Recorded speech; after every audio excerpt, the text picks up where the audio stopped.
بسم اللہ الرحمن الرحیم۔ 13ویں پارے کے مفاہیم کے ساتھ حسنات احمد مرتضیٰ نور وحی یوٹیوب چینل پر آپ سے مخاطب ہے۔ پہلے رکوع میں حضرت یوسف علیہ السلام کا ذکر ہوا۔ آپ نے فرمایا میں نفس کی برات کا خود سے دعویٰ نہیں کرتا، نفس تو برائی کا حکم دیتا ہے، لیکن اللہ تعالیٰ رحمت فرمائے تو اس کے فضل و کرم سے انسانوں کو گناہوں سے محفوظ کر لیا جاتا ہے۔ خواب کی تعبیر سن کر عزیز مصر آپ کے علم و فضل سے متاثر ہوا اور اس نے آپ کو بلایا، سابقہ الزامات کو ختم فرمایا، آپ کی پاک دامنی کا اعلان ہوا۔ عزیز مصر نے کہا آج سے آپ ہمارے لیے انتہائی محترم اور قابل اعتماد ہیں۔ آپ نے وزارت خزانہ کا منصب طلب فرمایا جو کہ آپ کو سونپا گیا۔ اس وقت کے حالات کا تقاضا تھا کہ آپ اس منصب پر فائز کیے جاتے، وگرنہ شریعت محمدی میں خود کسی سے منصب کے طلب کرنے کو پسند نہیں کیا جاتا، لیکن شریعت یوسفی میں روا تھا۔ اللہ تعالیٰ جسے چاہتا ہے اپنی رحمت سے نوازتا ہے، تقوی والوں کی آخرت بہتر ہوتی ہے۔ دوسرے رکوع میں اس بات کا بیان ہوا کہ عزیز مصر نے نظم و نسق حضرت یوسف علیہ السلام کے سپرد کیا۔ جس وقت قحط پڑا تو آپ کے بھائی بھی غلہ لینے آئے۔ حضرت یوسف علیہ السلام نے ان سب کو پہچان لیا اور وہ آپ کو پہچان نہ سکے۔ آپ نے ان کے گھر کی تفصیلات پوچھی اور ان سے کہنے لگے آئندہ مرتبہ اپنے بھائی بنیامین کو بھی ساتھ لانا۔ آپ نے ان کے سامان میں ان کی رقم بھی رکھوا دی، شاید وہ اسی کو واپس کرنے کے لیے واپس لوٹیں، اور ان سے ساتھ کہا کہ اگر تم اپنے بھائی کو نہ لائے تو پھر اس کے حصے کا غلہ تمہیں نہیں ملے گا، اور تم جان گئے ہو کہ میں کتنا مہمان نواز ہوں۔ برادران یوسف کہنے لگے ہم اس بات کا تذکرہ اپنے والد گرامی سے ضرور کریں گے۔ جب وہ واپس آئے تو انہوں نے اپنے والد حضرت یعقوب علیہ السلام سے ذکر کیا اور اپنے بھائی بنیامین کو بھی آئندہ ساتھ لے جانے کی اجازت طلب کی۔ حضرت یعقوب علیہ السلام نے فرمایا کیا میں تم پر بنیامین کے معاملے میں اعتماد کروں جیسے اس کے بھائی یعنی یوسف کے بارے میں کیا تھا؟ اللہ تعالیٰ ہی بہترین حفاظت فرمانے والا ہے، وہی مہربان ہے۔ جس وقت انہوں نے سامان کھولا تو اس میں ان کا مال بھی موجود تھا۔ وہ خوشی اور ترغیب کے لیے اپنے والد گرامی کو بتانے لگے تاکہ آئندہ بنیامین کو بھی اجازت مل جائے۔ حضرت یوسف علیہ السلام نے یہ ایک تدبیر اختیار کی تھی تاکہ وہ اپنے بھائی سے ملاقات کر سکیں۔ حضرت یعقوب علیہ السلام نے ان سے کہا کہ تم میرے ساتھ پختہ وعدہ کرو کہ ان کو واپس لاؤ گے، اور اگر کوئی ایسی انہونی ہو جائے تو پھر اور بات ہے۔ ان سب نے وعدہ کیا تو آپ نے ان کو ہدایت کی کہ تم سب ایک دروازے سے مت داخل ہونا بلکہ الگ الگ دروازوں سے داخل ہونا۔ یہ نصیحت اس وقت آپ نے کی جب غلہ ختم ہوا اور دوسری مرتبہ انہوں نے مصر جانے کی تیاری کی۔ وہ روانہ ہوئے اور اپنے والد کی ہدایت کے مطابق مصر میں الگ الگ دروازوں سے داخل ہوئے۔ حضرت یعقوب علیہ السلام نے یہ ہدایت ان کو نظر سے بچنے کے لیے کی تھی۔ باقی جو تقدیر میں ہوتا ہے وہ تو پہنچ کے رہتا ہے، لیکن احتیاطی تدابیر اختیار کرنا ضروری ہوتا ہے۔ رسول کریم علیہ السلام نے بھی مختلف دعائیں نظر سے بچنے کے لیے ارشاد فرمائیں۔ آپ صلی اللہ علیہ وسلم اعوذ بکلمات اللہ التامۃ من کل شیطان وہامہ ومن کل عین لامہ پڑھ کر حسنین کریمین کو دم فرماتے۔ حضرت یعقوب علیہ السلام نے یہ نصیحت ان کو خدا داد علم کے ساتھ فرمائی تھی۔ تیسرے رکوع میں اس بات کا بیان ہوا کہ برادران یوسف بنیامین کو لے کر حضرت یوسف علیہ السلام کے پاس پہنچے۔ آپ نے اپنے بھائی سے ملاقات میں اسے بتا دیا کہ میں تمہارا بھائی ہوں، ان کی حرکتوں پر تم پریشان مت ہونا، میں تمہیں اپنے ہاں روکنے کی تدبیر اختیار کروں گا۔ یہ تدبیر بنیامین کی وجہ سے اپنائی گئی کیونکہ جب بنیامین کو پتا چلا کہ حضرت یوسف میرے بھائی ہیں، وہ موجود ہیں، تو اسی نے وہیں رہنے پر اصرار کیا۔ تو آپ نے فرمایا ملکی قانون اس طرح روکنے کی اجازت تو نہیں دیتے، لیکن میں کوئی تدبیر اختیار کرتا ہوں۔ پھر آپ نے خوراک والا پیالہ ان کے سامان میں رکھوا دیا۔ جب وہ رخصت ہو رہے تھے تو سرکاری لوگوں میں سے ایک شخص نے ندا لگائی، قافلے والے رک جاؤ، تم چور ہو، بادشاہ کا پیالہ چوری ہو گیا ہے۔ برادران یوسف کہنے لگے ہم یہاں فساد نہیں کرنے آئے اور نہ ہی پیشہ ور چور ہیں۔ اس پر حضرت یوسف نے کہا اگر تم جھوٹے ثابت ہو جاؤ، یعنی پیالہ تمہارے سامان سے نکل آئے، تو پھر کیا سزا ہوگی؟ وہ کہنے لگے کہ چور کو ہم آپ کے سپرد کر دیں گے، وہ عمر بھر آپ کا غلام رہے گا، ہمارے ہاں چور کی یہی سزا ہوتی ہے۔ جب انہوں نے تلاشی لی تو وہ قیمتی پیالہ آپ کے بھائی کے سامان سے نکل آیا۔ جب بنیامین کے سامان سے پیالہ نکلا تو برادران یوسف کہنے لگے پہلے اس کے بھائی نے بھی چوری کی تھی، آج اس نے بھی کر ڈالی۔ حضرت یوسف نے خاموشی سے اس بات کو دل میں رکھا اور کچھ بھی ظاہر نہ فرمایا، اور ان سے کہا تم بہت بری جگہ پر کھڑے ہو، اللہ تعالیٰ خوب جانتا ہے جو تم بیان کر رہے ہو۔ برادران یوسف کہنے لگے ہمارے والد بوڑھے ہیں، وہ بنیامین کی جدائی برداشت نہ کر پائیں گے، آپ اس کو چھوڑ دیں، اس کی جگہ ہم میں سے کسی کو رکھ لیں، بے شک آپ بہت نیک ہیں۔ آپ نے فرمایا معاذ اللہ، میں اللہ کی پناہ مانگتا ہوں کہ میں کسی اور کے ساتھ یہ ظلم کروں، ہم ایسا نہیں کر سکتے، جس کے پاس سے سامان نکلا ہے اسی کو روکیں گے۔ چوتھے رکوع میں برادران یوسف میں جو بڑا تھا وہ کہنے لگا میں تو واپس نہیں جاؤں گا۔ جس وقت وہ مشورہ کر رہے تھے ان کے مشورے کو بیان کیا گیا کہ تمہیں پتا ہے کہ والد نے اس بار بڑا پختہ وعدہ لیا تھا، پہلے تم یوسف کے معاملے میں بھی زیادتی کر چکے ہو۔ بہرکیف آپ نے ان سے فرمایا کہ اپنے والد کے پاس تم سب جاؤ۔ بنیامین کو آپ نے روک لیا، ان سے کہا کہ اپنے والد سے کہنا کہ آپ کے بیٹے نے چوری کے الزام میں اس کو روک لیا گیا ہے۔ جب وہ واپس آئے تو حضرت یعقوب نے فرمایا اس نے چوری نہیں کی بلکہ تمہارے نفسوں نے ایک بات بنا لی ہے۔ صبر جمیل، میں صبر ہی کرتا ہوں، انشاءاللہ رب کریم سب کو لے آئے گا، وہ بڑا علیم و حکیم ہے۔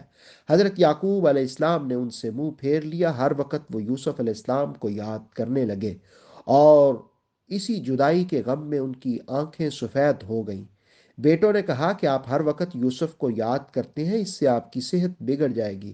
آپ نے فرمایا انما اشکو بثی و حزنی اللہ، میں اپنے دکھ اور تکلیف میں اللہ کی بارگاہ میں ہی التجا کرتا ہوں۔ دکھ، تکلیف، جدائی اور مصیبت میں ان کلمات کا ورد کرنا فائدہ دیتا ہے۔ انما اشکو بثی و حزنی الی اللہ۔ حضرت یعقوب علیہ السلام نے اپنے بیٹوں سے کہا جاؤ تلاش کرو یوسف کو اور اس کے بھائی کو، تم اللہ کی رحمت سے مایوس نہ ہونا، بے شک کافر اس کی رحمت سے مایوس ہوتے ہیں۔ برادران یوسف اپنے والد گرامی کی ہدایت کے مطابق دوبارہ مصر روانہ ہوئے اور یوسف علیہ السلام سے جا کر اپنے خاندان کی مشکلات، تکالیف کا ذکر کیا اور کہا ہمارے پاس حقیر پونجی ہے، اس بار آپ کچھ ہمارے پر خیرات بھی کریں اور زیادہ غلہ ہمیں دیں، بے شک اللہ تعالیٰ خیرات کرنے والوں کو ضرور بدلہ دیتا ہے۔ حضرت یوسف علیہ السلام نے ان سے کہا ما فعلتم بیوسف واخیہ اذ انتم جاہلون، تم ذرا بتاؤ تو صحیح تم نے یوسف اور اس کے بھائی کے ساتھ نادانی میں کیا سلوک کیا؟ کیا تمہیں علم ہے؟ آپ نے جس وقت یہ کہا تو انہیں ان کے سامنے ان کی ساری کارستانیاں ان کی نظروں کے سامنے آ گئیں، وہ حیرت سے آپ کو دیکھتے ہوئے کہنے لگے اِنَّكَ لَأَنْتَ یوسف، آپ نے فرمایا ہاں ہاں میں ہی یوسف ہوں اور میرا بھائی ہے۔ قد من اللہ علینا، بے شک اللہ نے ہم پر احسان فرمایا۔ برادران یوسف ندامت سے اعتراف کرنے لگے کہ ہم ہی خطا کار تھے۔ آپ نے بڑی جرت کے ساتھ فرمایا لا تثریب علیکم اليوم، آج تم پر کوئی گرفت نہیں ہوگی۔ یہی الفاظ فتح مکہ کے موقع پر جان کائنات صلی اللہ علیہ وسلم نے بھی اہل مکہ کے بارے میں فرمائے تھے لا تثریب علیکم اليوم، آج تم پر کوئی گرفت نہیں ہوگی، اللہ تمہارے گناہوں کو معاف کرنے والا ہے۔ حضرت یوسف علیہ السلام نے کہا کہ میری قمیض لے جاؤ، میرے والد کے چہرے پر ڈالنا، وہ بینا ہو جائیں گے، اور پھر سب اہل و عیال کو میرے پاس لے آؤ۔ پانچویں رکوع میں اس بات کا بیان ہوا کہ مصر سے قافلہ قمیص لے کر روانہ ہوا۔ ادھر کنعان میں حضرت یعقوب علیہ السلام نے فرمایا کہ میں یوسف کی خوشبو سونگ رہا ہوں، اگر تم مجھے بیوقوف خیال نہ کرو۔ گھر والوں نے کہا آپ اپنی پرانی محبت میں وارفتہ ہیں۔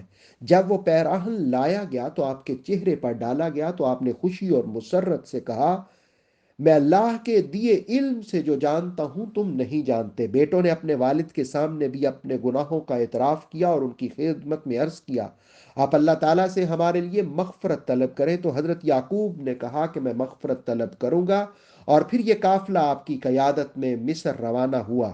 حضرت یوسف علیہ السلام کے سامنے سارے بھائی جھک گئے۔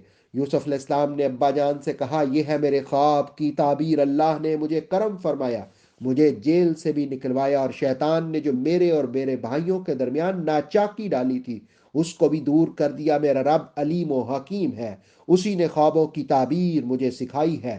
اے اللہ تو ہی دنیا و آخرت میں میرا کار ساز ہے۔ توفنی مسلما والحقنی بالصالحین، اے اللہ مجھے مسلمانی کی موت نصیب کرنا اور نیک لوگوں کے ساتھ میرا انجام کرنا۔ اللہ تعالیٰ جسے چاہتا ہے علوم غیب عطا فرماتا ہے، بہت سے لوگ ناواقف ہیں۔ اللہ کی جانب سے نصیحت ہے تمام جہانوں کے لیے۔ چھٹے رکوع میں مشرکین کی حالت بیان کی کہ جب ان سے پوچھا جائے کہ زمین و آسمان کس نے بنایا، رزق کون دیتا ہے، بارش کون برساتا ہے، سب سوالوں کے جواب میں کہتے ہیں اللہ، لیکن اس کے باوجود وہ بتوں کو بھی اپنا معبود بنا لیتے ہیں اور ان کی عبادت کرتے ہیں۔ یہ اس قدر عذاب سے بے غم ہو گئے، جبکہ عذاب اچانک آتا ہے اور قیامت بھی اچانک آئے گی۔ اللہ نے اپنے محبوب سے فرمایا کہ محبوب آپ فرمائیے میں اللہ کی طرف بلاتا ہوں، یہی میرا راستہ ہے، جو میری پیروی کرے گا تو وہ ہدایت پائے گا۔ اور اللہ نے پہلے بھی رسول بھیجے جو ان کو جھٹلاتے ہیں، پھر ان کا انجام بہت برا ہوا۔ تقوی اختیار کرنے والوں کے لیے آخرت میں کامیابی ہوگی۔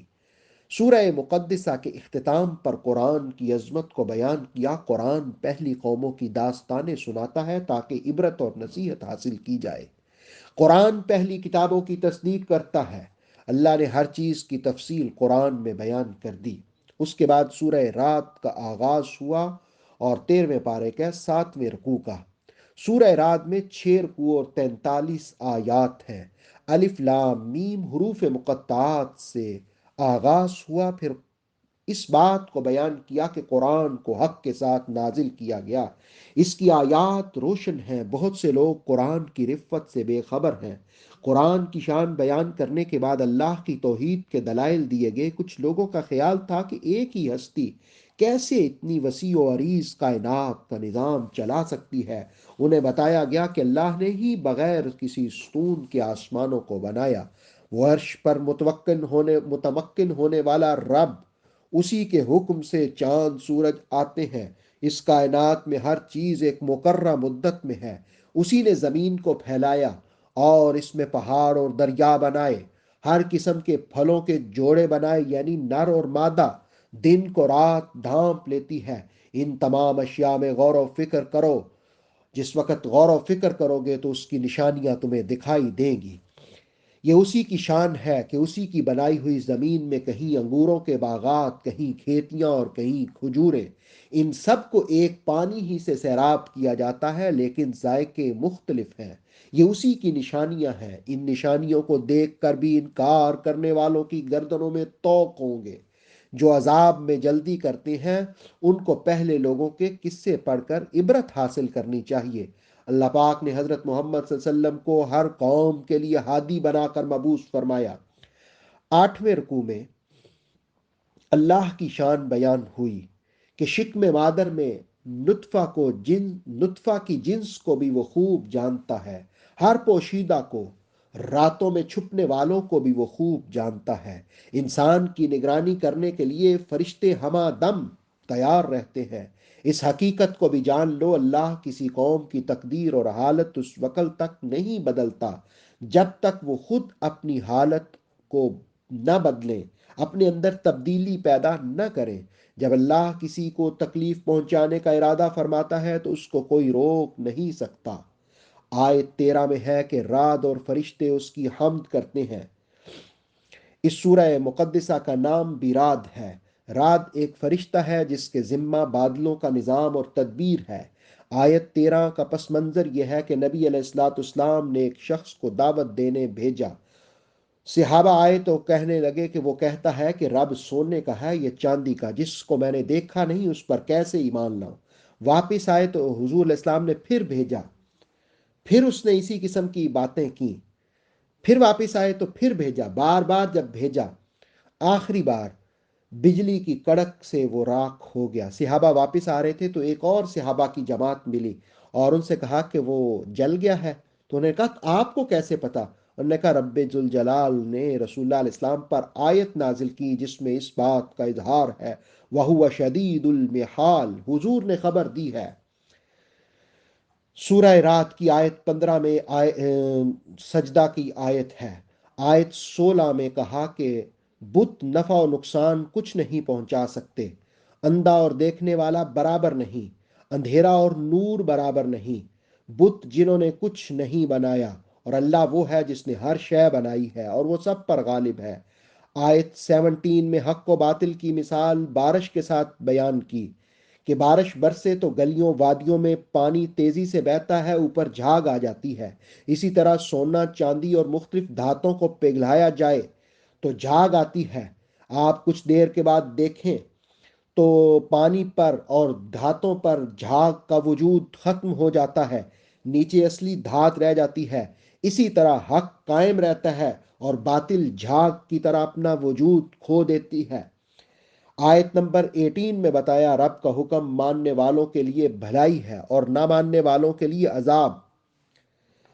13ویں پارے کے 9ویں رکوع میں اہل جنت کی چند صفات بیان ہوئیں۔ نمبر 1، حق کو جاننے والے اور اندھے برابر نہیں ہوتے۔ نمبر 2، وعدہ پورا کرتے ہیں۔ نمبر 3، میثاق نہیں توڑتے۔ نمبر 4، جن سے تعلق جوڑنے کا حکم ہے ان سے تعلق جوڑتے ہیں۔ نمبر 5، اپنے رب سے ڈرتے ہیں۔ نمبر 6، رب کی رضا کے لیے صبر کرتے ہیں۔ نمبر 7، نماز قائم کرتے ہیں۔ نمبر 8، اعلانیہ اور پوشیدہ خرچ کرتے ہیں۔ نمبر 9، نیکی کے ذریعے برائی کو ختم کرتے ہیں، مدافعت کرتے ہیں۔ ان صفات کے حاملین کے لیے ہمیشہ کی جنت ہے، جس کے ہر دروازے پر فرشتے کہیں گے سلام علیکم بما صبرتم، تم پر سلامتی ہو جائے صبر کرنے کی وجہ سے۔ آیت نمبر 25 میں کہا کہ وعدہ توڑنے اور رشتوں جن سے تعلق جوڑنے کا حکم ہوا، تعلق توڑنے والوں اور فساد کرنے والوں کے لیے برا ٹھکانہ ہے۔ رکوع کی آخری آیت میں کہا اللہ جسے چاہتا ہے وسیع رزق عطا فرماتا ہے۔ 13ویں پارے کے 10ویں رکوع میں بیان ہوا ہدایت اور گمراہی اللہ کی جانب سے ہے۔ مسلمان اللہ کے ذکر سے اپنے دلوں کو سکون میں رکھتے ہیں، یقیناً اللہ کا ذکر دلوں کو سکون دیتا ہے۔ ایمان اور اعمال صالح والوں کے لیے بہترین انجام ہوگا۔ آپ ان پر آیات پڑھ کر سنائیں، اللہ پر بھروسہ کریں۔ کفار جن معجزات کا مطالبہ کرتے ہیں وہ سب بھی ظاہر ہو جائیں تو پھر بھی یہ ایمان نہیں لائیں گے۔ 11ویں رکوع میں بیان ہوا کہ رسولوں کا مذاق اڑانے والوں کا انجام انتہائی بھیانک ہوتا ہے۔ شرک اور کفر کرنے والوں کے مکر و فریب روک دیے گئے ہیں۔ وہ جسے گمراہ کرے اسے کوئی ہدایت نہیں دے سکتا۔ بدبختوں کے لیے دنیا و آخرت میں عذاب ہے، وہ اللہ کی گرفت سے بچ نہیں سکتے۔ تقوی والوں کا ٹھکانہ جنت ہے۔ جن کو کتاب دی گئی وہ خوش ہیں، اور کچھ لوگ قرآن کا انکار بھی کرتے ہیں، لیکن ان کی مخالفت اور انکار سے کچھ فرق نہیں پڑے گا۔ قرآن کو عربی میں نازل کیا گیا۔ قرآن اور علم آنے کے بعد خواہشات کی پیروی کرنے والوں کا اللہ مددگار اور محافظ نہیں ہوتا۔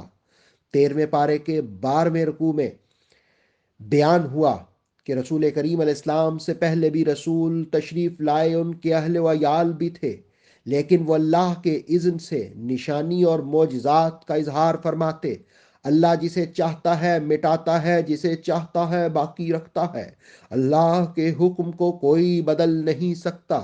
مکر و فریب کرنے والوں کو ضرور سزا ملے گی۔ سورہ مقدسہ کے اختتام پر فرمایا محبوب آپ فرمائیے اللہ تعالیٰ میرے اور تمہارے درمیان گواہ کافی ہے۔ 13ویں پارے کے 13ویں رکوع میں سورہ ابراہیم جو مکی ہے اس کا آغاز ہو رہا ہے۔ اس میں 7 رکوع اور 52 آیات ہیں۔ اس کے شروع میں بیان کیا قرآن اندھیروں سے روشنی اور نور میں لا کھڑا کرتا ہے۔ زمین و آسمان میں سب کچھ اللہ کے لیے ہے۔ آخرت کو چھوڑ کر دنیاوی زندگی کو جو ترجیح دیتا ہے اور اللہ کی راہ سے روکتا ہے وہ دور گمراہی میں ہے۔ رسول اپنی اپنی قوم کی زبان کے ساتھ تشریف فرما ہوئے تاکہ ہر چیز کو واضح کر کے بیان فرمائے۔ حضرت موسیٰ کا ذکر ہوا کہ انہیں نشانیاں دی گئیں تاکہ وہ قوم کو اندھیروں سے نور کی جانب مائل فرمائے اور انسانی تاریخ ان کو یاد کروائے۔ قوم موسیٰ کو نعمتیں دیں اور فرعون سے ان کو نجات دی۔ 13ویں پارے کے 14ویں رکوع میں بیان ہوا، لَإِن شَكَرْتُمْ لَأَزِيدَنَّكُمْ، اگر تم شکر کرو گے تو تمہیں اللہ زیادہ نعمتیں عطا فرمائے گا، اور اگر تم ناشکری کرو گے تو اس کا عذاب بہت شدید اور سخت ہے۔ اس کے بعد قوم نوح، قوم عاد اور سمود، ان کا ذکر ہوا کہ ان قوموں نے رسولوں کا مذاق اڑایا تو پھر اپنے انجام سے دو چار ہو گئے۔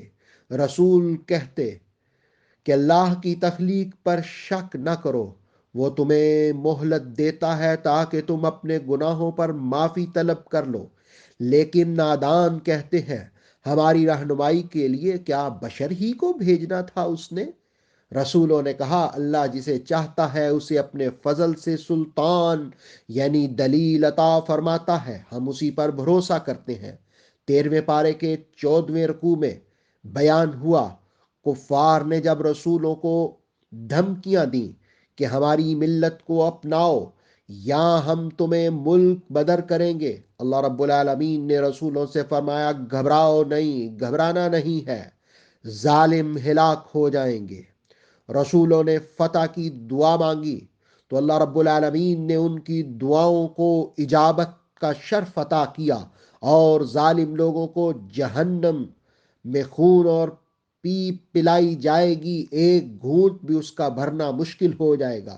اگلی اس رکوع کی سبھی آیات میں عذاب کی مختلف کیفیات کو بیان کیا کہ یہ لوگ عذاب سے راہ فرار نہیں اختیار کر سکتے۔ پھر 15ویں رکوع میں اس بات کا بیان ہوا کہ قیامت میں جب فیصلہ ہو جائے گا تو شیطان کہے گا اللہ نے تم سے جو وعدہ کیا تھا وہ سچ تھا، اور جو میں نے تم سے وعدہ کیا تھا میں نے اس کی خلاف ورزی کی، میرا تم پر کوئی زور تو نہیں چلتا تھا، میں نے تمہیں کفر کی دعوت دی تھی تم نے قبول کر لی، اب مجھے ملامت نہ کرو بلکہ اپنے آپ کو ملامت کرو کہ تم نے کیوں میری دعوت کو قبول کیا۔ آج شیطان کہے گا آج میں تمہاری کوئی مدد نہیں کر سکتا، میں اس بات کا انکار کرتا ہوں جو تم مجھے شریک بناتے تھے۔ آیت نمبر 23 میں ایمان اعمال صالح والوں کے لیے جنت کا بیان ہوا جس کے نیچے نہریں رواں دواں ہوں گی۔ پھر کلمہ طیبہ کی مثال دی کہ اس سے ایمان مراد ہے، پاکیزہ درخت کی مانند ہے جس کی جڑیں مضبوط ہیں، اسی طرح اسلام جس دل میں گھر کرتا ہے اس کو بھی نوازتا ہے۔ آیت 26 میں کلمہ خبیثہ کی مثال دی، کلمہ خبیثہ سے مراد کفر ہے۔ اللہ تعالیٰ ایمان والوں کو ثابت قدمی اور قول کی پختگی نصیب فرماتا ہے اور ظالموں کو گمراہ کرتا ہے۔ 13ویں پارے کے 16ویں رکوع میں بیان ہوا اللہ کی نعمتوں کو بدلنے والوں کے لیے دوزخ کا عذاب ہے۔ آیت 31 میں اللہ نے ایمان والوں کو نصیحت کی، نماز قائم کرو۔ نمبر 2، اعلانیہ اور پوشیدہ خرچ کرو۔ اس کے بعد بیان ہوا اللہ تعالیٰ آسمان و زمین کو بنانے والا ہے، اسی کے حکم سے سمندروں میں کشتیاں چلتی ہیں، سورج اور چاند کو مسخر کرنے والا وہی ہے، تمہیں ہر چیز عطا کی جاتی ہے جس کا تم سوال کرتے ہو، اور اگر اس کائنات کے اندر تم اللہ کی نعمتوں کو شمار کرنا چاہو تو تم ان کو گن نہیں سکتے۔ 13ویں پارے کے 17ویں رکوع میں حضرت ابراہیم علیہ السلام کا ذکر ہوا، آپ کی دعاؤں کو بیان کیا۔ اس رکوع کے اندر حضرت ابراہیم علیہ السلام نے اپنے رب سے جن باتوں کو طلب کیا، نمبر 1، اے رب اس شہر کو امن والا بنا دے۔ نمبر 2، میرے بچوں کو بتوں کی پرستش سے بچانا۔ نمبر 3، میری اتباع کرنے والوں کو میرا بنا دے۔ نمبر 4، اے میرے رب نماز قائم کرنے والا بنا دے۔ نمبر 5، لوگوں کے دلوں کو مائل فرما۔ نمبر 6، انہیں پھلوں کا رزق عطا فرما۔ نمبر 7، اے اللہ بڑھاپے میں اولاد عطا فرمانے پر تیرا شکر، تیرے لیے ہم، تیرے لیے تعریف۔ نمبر 8، اے رب ہماری دعاؤں کو قبول فرما۔ نمبر 9، والدین اور سب مومنوں کی بخشش فرما۔ 13ویں پارے کے 18ویں رکوع میں اس بات کا بیان ہوا کہ ظالموں کو مہلت دینے پر مت گمان کرو کہ ان کو سزا نہیں ہوگی۔ جب ان کی گرفت ہوگی تو آنکھیں کھلی کی کھلی رہ جائیں گی۔ محبوب آخرت کے دن کے عذاب سے لوگوں کو ڈرائیں۔ آیت نمبر 46 میں کہا، جو مکر و فریب کرتے ہیں اللہ تعالیٰ ان کے مکر و فریب کو توڑنے والا ہے اور ان کے مکر و فریب کی ان کو ضرور سزا دے گا۔ آیت نمبر 47 میں کہا، رسولوں سے کیے گئے وعدوں کی مخالفت نہیں ہوئی، اللہ تعالیٰ زبردست انتقام لینے والا ہے۔ آیت نمبر 49 میں کہا، مجرموں کو زنجیروں میں جکڑا جائے گا، ان کا لباس تارکول کا ہوگا اور ان کے چہروں کو آگ ڈھانپ لے گی۔ سورہ کریمہ کے اختتام پر کہا کہ یہ سب نصیحتیں اہل عقل اور دانش مندوں کے لیے ہیں۔ اللہ رب العالمین اس پارے کے احکامات پر ہمیں عمل کی توفیق عطا فرمائے، قرآن کے نور سے ہمارے دلوں کو منور فرمائے۔ حسنات احمد مرتضیٰ کو اجازت دیجیے، انشاءاللہ 14ویں پارے کے مفاہیم کے ساتھ نور وحی یوٹیوب چینل پر جلد حاضر ہوں گا۔ اتھینٹک اسلامک نالج کے لیے دیکھتے رہیے نور وحی YouTube channel. Please like, subscribe and share.